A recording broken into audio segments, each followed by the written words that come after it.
Welcome to the Deep Dive. Today, we're taking a fascinating plunge into how individual dedication, on the ground and these huge national policy decisions can both really shape our lives. Absolutely. It's a powerful reminder, isn't it, that impact isn't just felt like way off in Washington, D.C. Right. It's right here in our communities, our homes. Exactly. So our deep dive today, it kind of unpacks two very distinct but equally significant stories. We've pulled these from recent congressional records, but also a whole range of analyses. Yeah, we've got direct legislative debates, economic reports, those deep think tank studies, White House statements, even, chatter from public online discussions. And our mission really is to pull out the most important bits of knowledge from all that for you. Think of it as your shortcut, maybe. A way to get truly informed, understand the core arguments, the facts, the potential impacts. And hopefully keep you hooked when we do it. Okay, so let's start.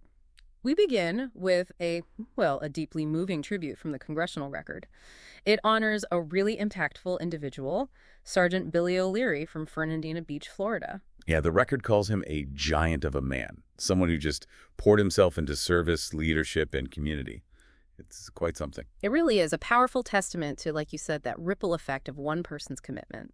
And what's fascinating here, I think, is how clearly this tribute shows that often overlooked but profound impact of just consistent, selfless dedication in everyday roles. Right. It's not always about the grand gestures. Exactly. It's about showing up day after day, building that community fabric. Absolutely. So Billy, first off, was a man of, remarkable service. He spent 4 proud years as a United States Marine.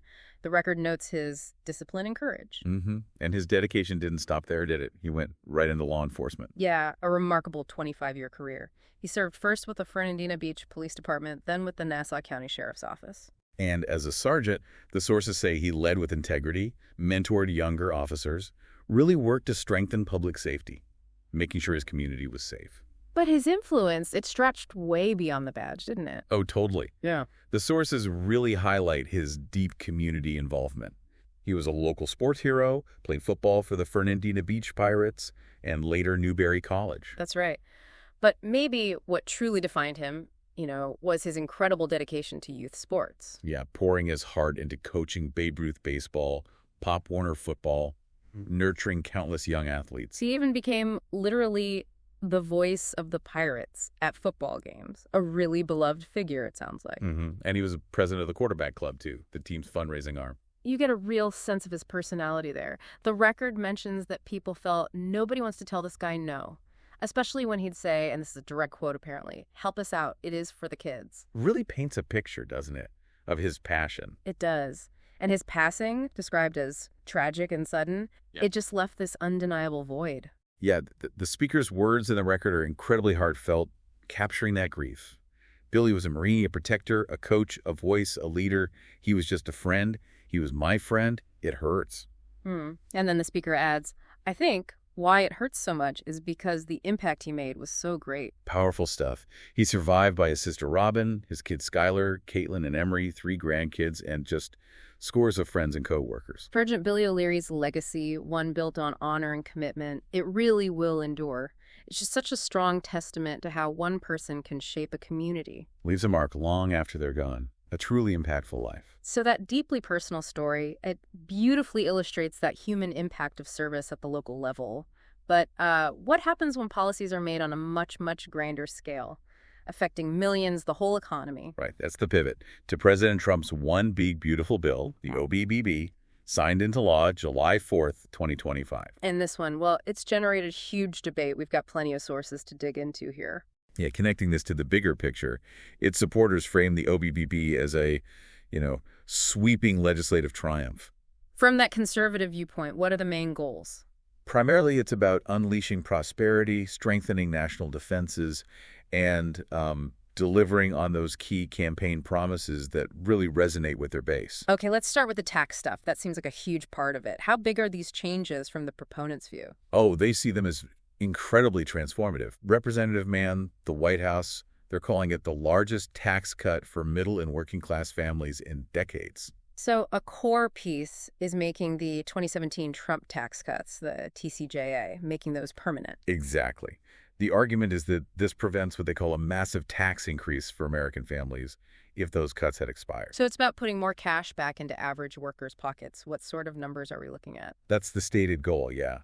The Trump Treasury estimated back then that an average family of four might save around $2,000 a year under the TCJA. And Secretary of the Treasury, Scott Bessent, he claims this new bill stops a, $4.5 trillion tax hike overall, allowing the average worker, potentially, to keep an extra $4,000 to $7,200 in annual real wages. Wow, okay. And it goes further, too, right? Eliminating taxes on tips and overtime. Mm-hmm. Explicitly designed, they say, to let American workers keep more of their hard-earned money. And what about families and businesses beyond just individual income? Well, for families, there's an increased and permanent child tax credit, and the standard deduction gets doubled. Doubled? From what to what? From $12,500 to $24,000, which, they project simplifies taxes for over 90% of Americans. Okay, that's significant simplification. And for businesses? Small businesses see relief, too. An expanded 199A deduction, up from 20% to 23%, aimed right at Main Street businesses. Got it. And for seniors, an extra $6,000 deduction. The claim is that 88% of seniors receiving Social Security income will pay no tax on their Social Security benefits. One of the really impactful changes, especially for farming, seems to be the estate tax overhaul, the death tax, as it's often called.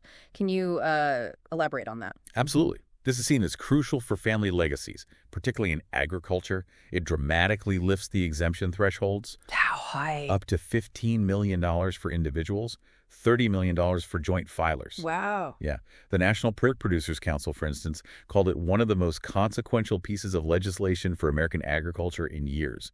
The argument is it helps farm families pass down their operations without being forced to sell off assets just to pay the tax bill. Makes sense. Now, beyond the tax relief, proponents are predicting pretty big economic growth, right? What are those projections? Yeah, big projections. The Council of Economic Advisors, the CEA, estimated GDP growth could hit 5.2% in the short run. 5.2%. 3.5% in the long run. They also projected a 14.5% jump in investment and the creation of more than 4 million jobs. And Secretary Bessent talked about parallel prosperity. What does that mean? His claim is that the net worth of the bottom 50% of households would actually grow faster than the top 10%, building on trends, they say, started after the 2017 tax cuts. It's interesting how the Heritage Foundation frames this. They argue the 2017 cuts actually increased tax payments from the wealthy and generated more revenue than predicted. That's a key point from their analysis, yeah. They attribute deficits more to overspending than the tax cuts themselves. Okay. They also highlight the corporate tax rate cut from 35% down to 21%. They say it virtually eliminated corporate tax inversions, pointing out there wasn't a single one from 2018 through 2022. So this bill continues that approach. Seems so. It includes 100% expensing for new factories and existing factories that expand operations. The idea is boosting productivity and, made in America efforts. And what about the markets? Did they react positively from this viewpoint? According to this perspective, yes. We have a quote from former NYSE Chairman Dick Grasso on Fox Business. He said markets suggest a Trump re-election would mean economic success for the middle class. And he mentioned 401k. Yeah, that 401ks and IRAs have never done better than under Donald Trump. So implying clear market confidence in this kind of pro-growth agenda. Okay, beyond the economy, the OBB also hits on those core campaign promises. Right. Border security, welfare reform. Right. Representative Mann highlights investments to secure the border once and for all and make America safe again. Historic investments, he called them. Yeah. In the border wall, fentanyl interdiction, more resources for Border Patrol, giving law enforcement the tools they need, as he put it, to enforce immigration law and remove criminal aliens efficiently. And on welfare reform, what's the framing there? Representative Yakin calls the changes common sense, requiring able-bodied adults to do at least 80 hours per month of work, training, or even volunteering to keep getting benefits. And the justification. He cites figures suggesting large percentages of able-bodied Medicaid and food stamp recipients aren't working at all. So it's about promoting personal responsibility and work. The bill also includes defense spending, right? Things like Arctic security. Mm-hmm. Investments against 21st century threats. A historic investment in U.S. Arctic security. $9 billion just for icebreakers. $9 billion for icebreakers. Wow, and nearly $25 billion for the Coast Guard, described as its largest investment ever. Plus, modernizing air traffic control, advancing the Radiation Exposure Compensation Act, RIGI-CA, and cutting funds for Green New Deal pet projects. Okay, So that's a pretty comprehensive case from the proponents of the OBBB. Prosperity, security, responsibility, but like with any huge bill, there's another side of the story. Absolutely. No major law comes without its critics. So let's flip the coin. What are the big concerns being raised, especially about fiscal responsibility and the debt? That's definitely a major one. Representative Khanna points out the U.S. already has a $36 trillion debt, and we're spending $2 trillion more every year than we take in. Right. He asserts this Republican budget with the OBBB adds another $3.8 trillion to that deficit over 10 years. And conservative economist Jessica Riedel, she goes even further. She basically says Trump's economic promises defy logic. Well, she puts it bluntly. You can't both eliminate the federal budget deficit and protect Social Security, Medicaid, and other popular programs while also cutting taxes so deeply. Seems like a contradiction. Her projection is that Trump's proposals, including over $10 trillion in new tax cuts, could actually double the national debt to approximately $60 trillion within a decade. $60 trillion? That's a staggering number. It is. Riedel also dismisses the proposed Department of Government Efficiency, DOGE, calling it government spending cut theater. Why theater? She says verified savings are tiny, less than $5 billion compared to the $150 billion claimed. And she argues that cutting IRS enforcement staff, well, that could actually increase the deficit, not lower it, because less revenue would be collected. Interesting point. Okay, another big criticism is about who actually benefits. Khanna says it's tax breaks for the richest Americans while taking away services for others. Yeah, that's his characterization. He uses figures, saying millionaires might get around $82,000 a year in tax breaks, while people making under $100,000 get maybe $750. And does other analysis back that up?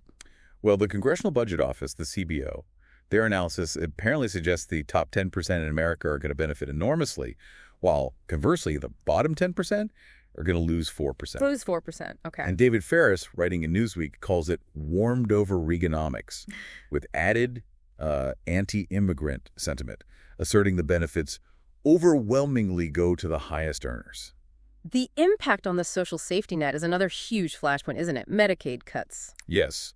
Khanna states the bill cuts around $750 billion in Medicaid benefits. $750 billion. What's the potential impact? He estimates up to 14 million Americans, including up to 1 million American children, could lose health care, calling it the largest cut to Medicaid in the history of this country. And S&P benefits, too. Food assistance. Cuts of $186 billion from SNAP, potentially impacting 5 million food-insecure Americans. So the critics, like Ferris, worry about actual service cuts. Yeah, he argues it could lead to Medicaid losses, hospital closures, and service cuts.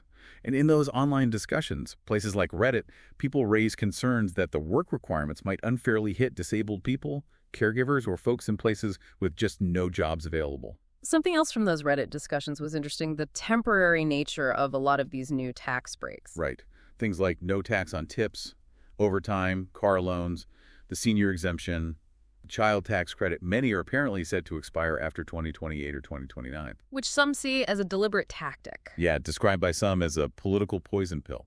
The idea being it forces future campaigns to be fought over extending these popular but temporary benefits. Okay, and then there's the SALT deduction, state and local tax. The OBBB quadruples the cap. From $10,000 to $40,000, yeah. But the Heritage Foundation, in a separate analysis, they estimate this adds $377 billion to the deficit over 10 years. And who benefits from that, according to them? Primarily high-income individuals residing in and around a few high-tax cities and blue states. They see it as basically a subsidy for higher state and local spending. Some online comments just call it pork. Jessica Riedel also had criticisms about tariffs, didn't she? Yeah, she critiques Trump's fixation with tariffs, calling them contradictory. Contradictory how? She argues they can't both create permanent domestic jobs and generate trillions of dollars in revenue. Yeah. She views tariffs as a regressive tax that hits lower incomes harder and undermines business investment because of the policy uncertainty they create. And finally, just the politics of how the bill passed. Ferris argued it showed extreme party discipline. He framed it as Trump strong-arming the bill through, suggesting Republicans supported it mainly to avoid President Trump's vengeance. He also claims the bill itself polls very poorly. But Mark Davis offered a counterview. Yeah, he argued the GOP support was actually principled agreement and a sign of conservative leadership. Different interpretations of the same event. Okay. We've covered a lot. The details, the arguments against the one big, beautiful bill. So let's try to zoom out. What does this all mean for us, really? That's the key question, isn't it? Yeah. When you step back, what are the likely real-world outcomes? How does this fit into the bigger economic picture, our national interests? We definitely see those clashing economic outlooks. Dick Grasso saying markets signaled success under Trump, 401k is doing great. Right. Highlighting that GDP growth reached nearly 6% between 2017 and 2019, compared to never hitting 3% under the previous administration. His warning was that penalizing capital investment sends jobs and money overseas. But then you have Jessica Riedel with that really stark assessment saying the policies cannot successfully produce fiscal responsibility or economic prosperity because they're just too contradictory. Yeah, she argues the economy gets judged on jobs, income, inflation. The stock market metrics, she says, are moving in the wrong directions. And she points to the bond market's gyrations as maybe a sign of shaken faith in U.S. government stability. What about specific industries? We heard about agriculture earlier. Farmers definitely seem to have repeatedly praised the death tax overhaul, calling it hugely consequential for protecting family farms. And U.S. retailers apparently expressed strong support for the pro-growth measures, too. But energy is more contentious. Very much so. Proponents claim the bill will unleash American energy. But critics warn that cutting green energy credits and boosting coal will actually increase energy costs for basically everyone. So bringing it back to the listener, how does this connect to daily life? Well, you have to think. Yeah. How might these tax changes really impact your paycheck, your family budget? What about the cost of things you buy or your energy bills? And the bigger questions, too, implications for healthcare access in your community, the social safety nets. Exactly. It really highlights that constant tension, doesn't it, between cutting taxes, hoping to stimulate growth, and the potential hit to the national debt and those support systems. It also really underscores how important it is to look past the short-term messaging, maybe, especially when so many of these provisions are, at least for now, temporary, need to see the long game. Absolutely. What a deep dive today, huh? We started with Sergeant Billy O'Leary, just a powerful story of selfless service, community building right there on the ground. Yeah, truly inspiring. And then we plunged right into the deep end with the One Big Beautiful Bill, a massive piece of legislation sparking really intense debate across the country. We've seen how its supporters champion it, the tax cuts, the growth projections, the border security measures, all aimed at boosting prosperity and national strength from their perspective. But we've also heard those compelling counter-arguments from critics. Worries about the huge fiscal impact, who really benefits, and the potential strain on vital social safety nets. It's just such a powerful reminder, isn't it, that every single legislative act, no matter how it's framed, no matter the intention, it just sends ripples out in so many directions. Affects everyone. So as we look ahead, as these debates inevitably continue, how do we, as informed citizens, how do we weigh those promises? Economic prosperity, national security, against the potential costs.